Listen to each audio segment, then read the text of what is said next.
Shalom, Bapak Ibu, Saudara-saudari yang terkasih dimanapun berada. Damai sejahtera buat kita semua dari Tuhan kita, Yesus Kristus. Seperti biasanya setiap hari kita merayakan pestanya orang-orang kudus.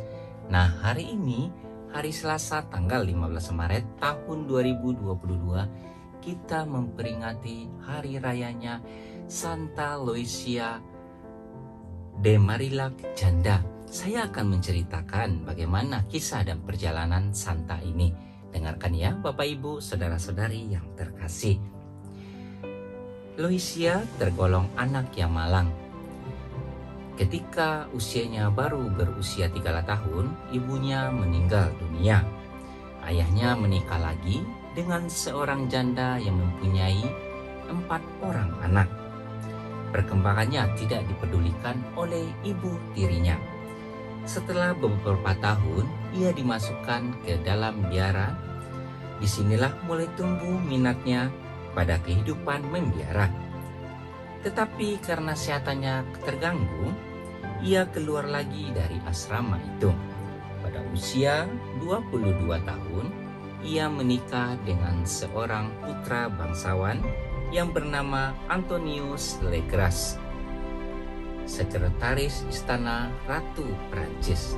Kepada mereka, Tuhan menganugerahi seorang anak laki-laki yang dipermandikan dengan nama Mikhael. Sebagai ibu rumah tangga, Lucia selalu melayani suami dan anaknya dengan penuh cinta. Meskipun demikian, kesulitan dalam keluarga pun sering terjadi. Suaminya sering tidak berada di rumah karena tugasnya. Sedangkan dia pun sendiri kerap kali merasa ketakutan karena merasa berat menangani anaknya. Kekhawatiran kemerosotan hidup rohaninya menjadi sumber utama ketakutan lain baginya. Untuk mengatasi semua itu, ia giat melakukan pekerjaan-pekerjaan amal dan rajin berdoa. Kegemarannya melukis terus dilakukannya dalam waktu-waktu senggang. Pekerjaan-pekerjaan amal yang dilakukannya bagi orang-orang sakit dan miskin membuatnya sangat dekat dengan mereka. Atas penyelenggaraan ilahi, ia bertemu dengan Santo Fransiskus dari Sales. Pada hari raya Pentakosta tahun 1623, ia mengalami suatu peristiwa ajaib. Ia mendengar suatu suara ajaib yang memberitahukan kepadanya tentang kehidupannya di masa yang akan datang sebagai salah seorang anggota sebuah serikat religius yang akan mengabdikan hidupnya kepada kaum miskin. Suara itu pun menjanjikan kepadanya seorang bapa pengakuan yang saleh. Dalam suatu penglihatan, ia menyaksikan sejumlah besar suster keluar masuk sebuah biara. Pengalaman ini akhirnya menjadi kenyataan. Pada tahun 1625, ketika suaminya meninggal dunia, Lucia mulai memasuki corak hidup baru seperti yang dikatakan oleh suara ajaib itu. Tuhan mengirimkan kepadanya Santo Vincentius A. Paulo sebagai bapa pengakuannya. Oleh Vincentius, ia ditugaskan untuk mengambil bagian dalam aksi amal yang dilakukan oleh perkumpulan Vincentius di Perancis. Pada tahun 1633, Vincentius menugaskan Lucia mendidik gadis-gadis agar menjadi pendampingnya dalam karya amal tersebut. Tugas ini perlahan-lahan menjadikan dia pembina dan ibu bagi sebuah tarekat baru, tarekat putri-putri kasih. Tarekat ini berkembang pesat dan menyebar ke seluruh pelosok Perancis. Mereka mengabdikan diri secara khusus pada pelayanan orang-orang sakit. Kemudian, tarekat ini mengembangkan sayapnya sampai Italia dan Polandia. Loisia tetap menjadi pemimpin dan pembina tarekat ini selama 35 tahun. Sebelum mengembuskan nafasnya, ia berpesan kepada para susternya agar selalu bermurah hati, penuh cinta kepada para miskin dan pengemis. Sebab di dalam mereka, Kristus tampak secara paling nyata. Loisia meninggal pada tahun 1660, tepatnya tanggal 15 Maret. Ia meninggal dengan penuh kasih dalam diri para miskin dan orang sakit. Putri-putri kasih ini berkarya juga di Indonesia, yakni di Surabaya. Nah, Bapak, Ibu, saudara-saudari yang terkasih, begitulah cerita singkat tentang Santa Loisia yang kita rayakan perayaannya hari ini.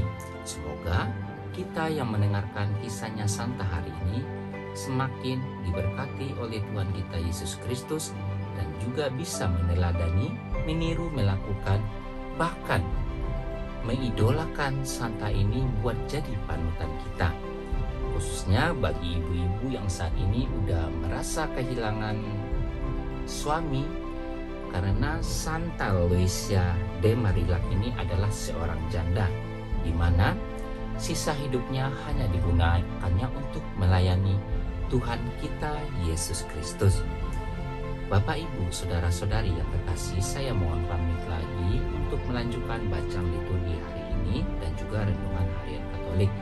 Terima kasih. Tuhan Yesus memberkati. Amin. Hari ini hari Selasa, tanggal 15 Maret tahun 2022. Bacaan pertama diambil dari kitab Yesaya 1 ayat 10 dan ayat 16 sampai 20. Dengarkanlah firman Tuhan, hai para pemimpin manusia Sodom. Perhatikanlah pengajaran Allah kita, hai rakyat manusia Gomora.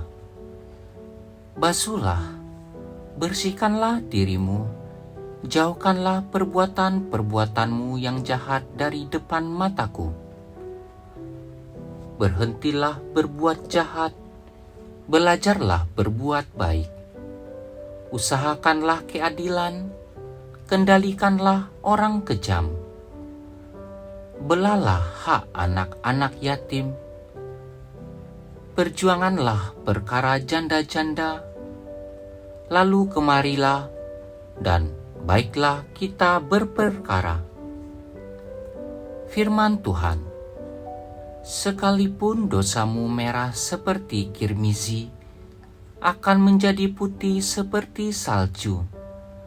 Sekalipun berwarna merah seperti kain kesumba, akan menjadi putih seperti bulu domba. Jika kamu menurut dan mau mendengar, maka kamu akan memakan hasil yang baik dari negeri ini. Tetapi jika kamu melawan dan memberontak, maka kamu akan dimakan oleh pedagang. Sungguh, Tuhan sendirilah yang mengucapkan ini. Demikianlah sabda Tuhan. Syukur kepada Allah.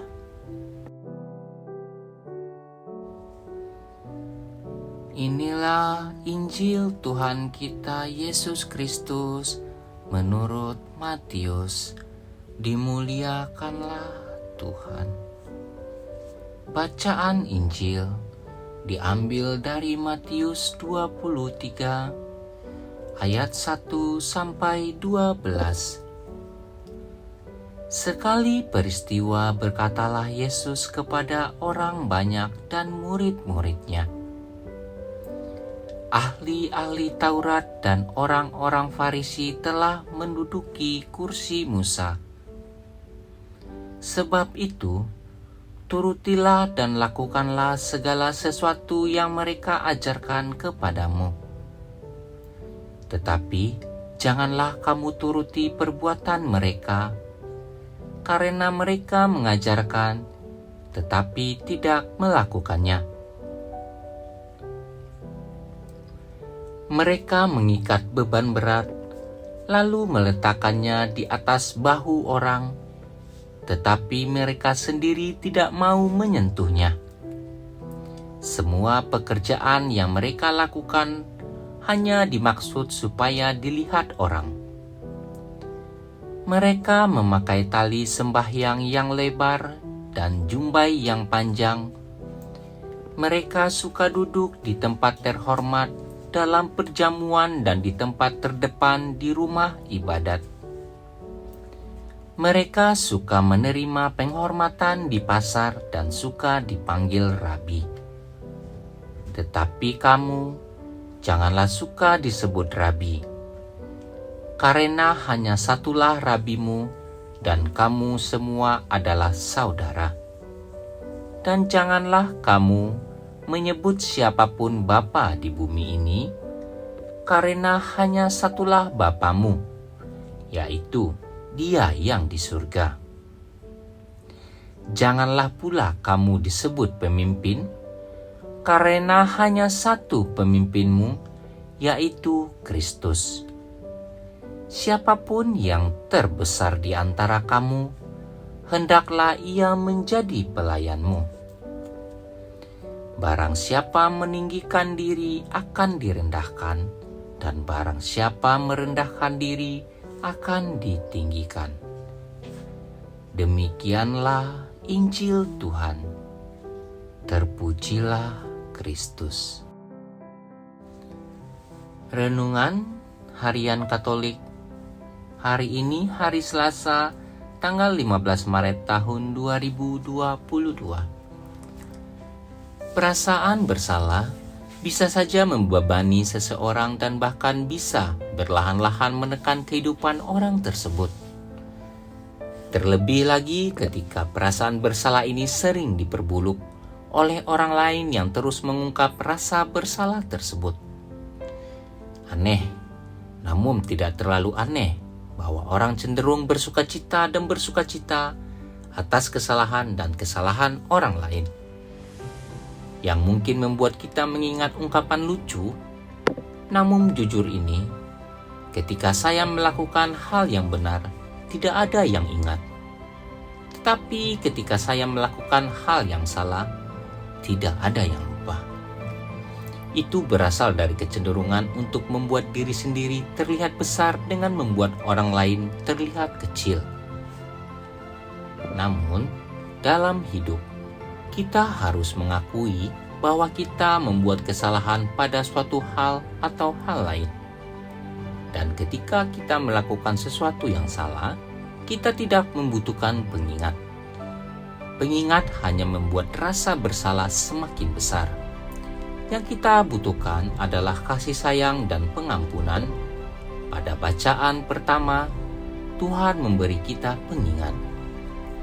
Itu adalah pengingat bukan akan dosa-dosa kita, tetapi tentang belas kasihan dan pengampunannya ketika Dia berkata, "Sekalipun dosamu merah seperti kirmizi dan menjadi putih seperti salju, sekalipun berwarna merah seperti kain kesumba akan menjadi putih seperti bulu domba."